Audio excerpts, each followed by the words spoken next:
Hello everyone. তো আজকের লেকচারটা হচ্ছে ফাইল সিস্টেমের ওপর। এটা হচ্ছে আমাদের অপারেটিং সিস্টেম থিওরির লাস্ট লেকচার। তো চলো শুরু করি। তো ফাইল সিস্টেম হচ্ছে ৩ প্রকার: single level directory system, 2 level directory system, আর একটা হচ্ছে হায়ারার্কিক্যাল ডিরেক্টরি সিস্টেম। তো আসো শুরু করি। তো সিঙ্গেল লেভেল ডিরেক্টরি সিস্টেম হচ্ছে, দেখো, in a single level directory system, all files are stored in same directory. There are no subdirectories. This system is simple to implement but difficult to maintain. File name uniqueness when the number of files increases. মানে যখন ফাইলের name অনেক বেশি হয় তখন, মানে ব্যাপারটা হচ্ছে যখন অনেকগুলা ফাইল আছে তখন ইউনিক নামে ফাইল তৈরি করাটা একটু ডিফিকাল্ট হয়। যেমন ধরো রুট মানে আমাদের ধরো মেইন ইউজার, ও কি করে একটা ফোল্ডারের ভিতরেই a.txt, b.png, c.cvs এগুলো সব স্টোর করে। পরবার ধরো b.txt দিবে, c.txt দিবে, এভাবে ধরো ইউনিক কিছু, মানে সেম নামে তো ডাবল জিনিস রাখা যাচ্ছে না। এটা হচ্ছে সিঙ্গেল লেভেল ডিরেক্টরির সমস্যা। তো সিঙ্গেল লেভেল ডিরেক্টরি সম্পর্কে যদি লিখতে দেয়, এই ব্যাখ্যাটুকু লিখবা, এই চিত্রটুকু আর্ট করবা। প্রথমে হচ্ছে রুট, তারপরে a.txt, b.png, c.cvs।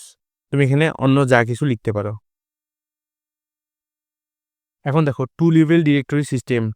The two level directory system is use to multi user system.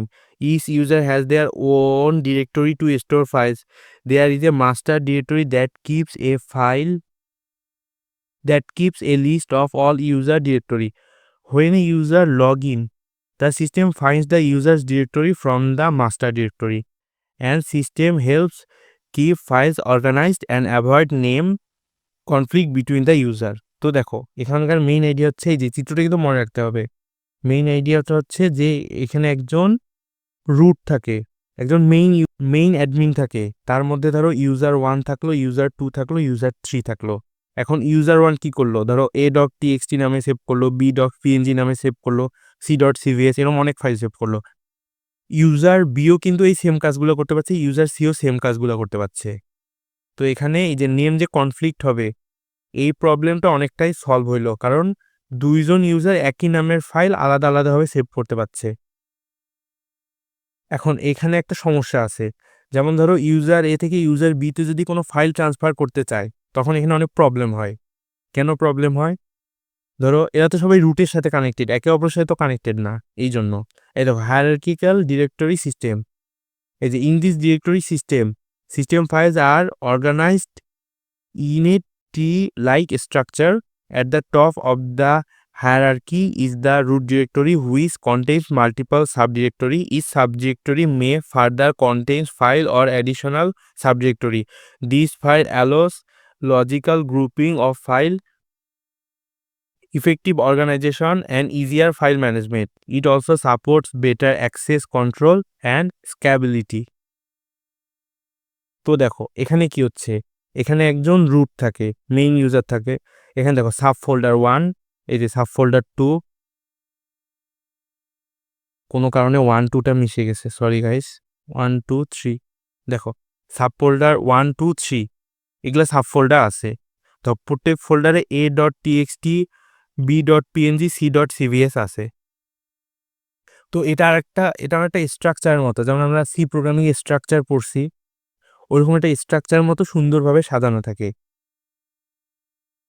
তো দেখো এখানে এই যে সিঙ্গেল লেভেল ডিরেক্টরি সিস্টেমের অ্যাডভান্টেজ এবং ডিসঅ্যাডভান্টেজেস আছে, খুব সহজ ভাষায় লেখা আছে, পড়ে নিবা, একবার পড়লেই বুঝবা, এটা বোঝানোর কিছু নাই।